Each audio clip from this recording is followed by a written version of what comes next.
Hi, Mike here from Living in 8 Bits. I figured I'd do something differently and talk about my personal collection of video games and an ultimate, believe it or not, story involving my family and Mega Man 4. Don't worry, we're going to be returning to our normal format soon enough. I just wanted to put into perspective why we do what we do. The Nintendo Entertainment System was the world to me. I was maybe 2 or 3 years old when the NES came into my house during its launch time. We had the Mega Launch set, the one that featured Rob the Robot, the Gray Zapper, and 3 games, Gyromite, Duck Hunt, and Super Mario Bros., all in the individual carts. Since then, the NES has always been a part of my life. Growing up wanting to be a filmmaker, I've incorporated the NES in some way, shape, or form into my films. You have a message from Dr. Willie. It's Dr. Wiley, not Dr. Willie. Willie. My first feature film, there were 2 major scenes that involved the NES. The first had a line. Choosing a Mega Man game is like choosing a fine wine. A line in which my brother said to me at one point growing up. A debate ensued. Who do you think would win in a fight? Mega Man or Link? Link, by all means. Really?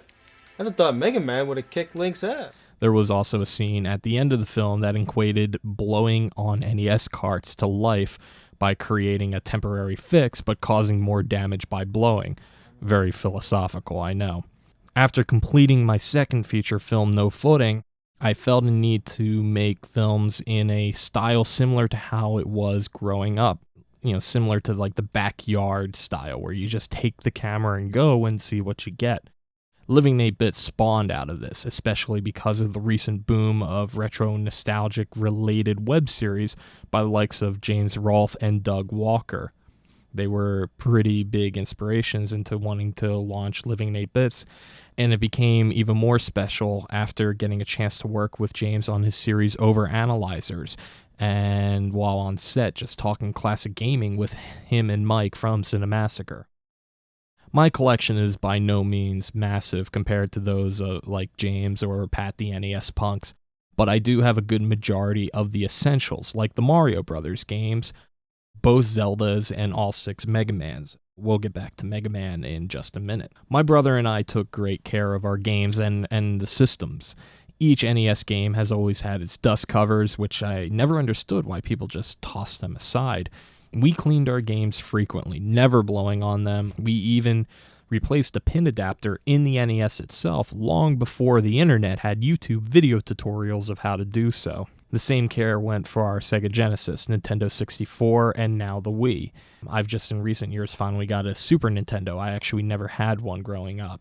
I often use a lot of my collection in 8-bit episodes, such as Rob the Zapper, Power Glove, or my 50 copies of Super Mario Bros.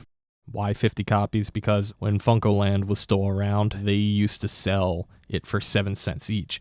So I walked in with $10 and bought as many copies as I could. Those store employees kind of hated me. I love these games, and as do the cast who work on the episodes with me.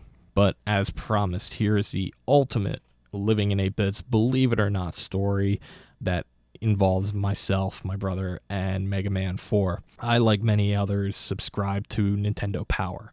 When Mega Man 3 came out, it was the biggest game we could imagine at the time. I remember the cover, everything. It was mind-blowing. And being a huge Mega Man fan, as well as a kid who liked to draw and create, I would make up my own robot masters with my brother. I had awful ones like Surf Man, and I think I had one called Bear Man. My brother was always a better artist than myself, so he drew some really cool ones, one of which was a character called Drill Man. If you were to put the Mega Man 4 Drill Man side by side with my brother's drawing, they would have been nearly identical, minus his Drill Man having hands instead of drills. Finding out Capcom of America's mailing address, my brother and I wrote a letter and mailed our designs to Capcom. Now, keep in mind, I was maybe 7 years old, he was 10. There was no internet then. We didn't scan or photocopy the drawings. We didn't even make any kind of copies. We just sent our originals. A couple months later, we get the issue of Nintendo Power featuring Mega Man 4. We were so stoked because it was another Mega Man game. Sure enough, we flip through and find my brother's design there, clear as day. Drill Man. We got so excited and showed our parents, like, look, they used our design, not thinking about the idea of money or royalties or copyright or anything remotely legal. Obviously, my parents weren't as thrilled.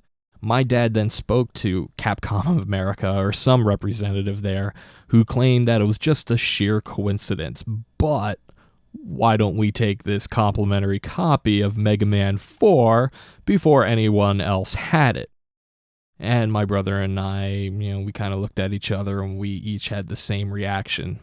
Score! Free video game! We had zero proof. We were dumb kids. But hey, we got Mega Man 4 for free. Later on, Mega Man would get a Saturday morning animated series that would feature Drill Man along with action figures, t-shirts, and however else the character could be rebranded. But the realization finally kicked in when, in the Mega Man 5 issue of Nintendo Power, a Design Your Own Robot Master contest was announced.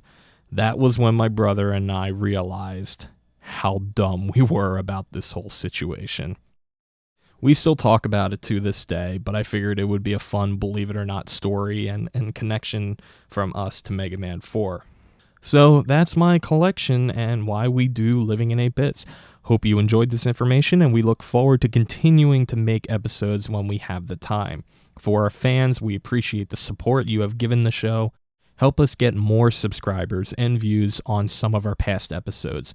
We hope to have new episodes for you over the upcoming winter.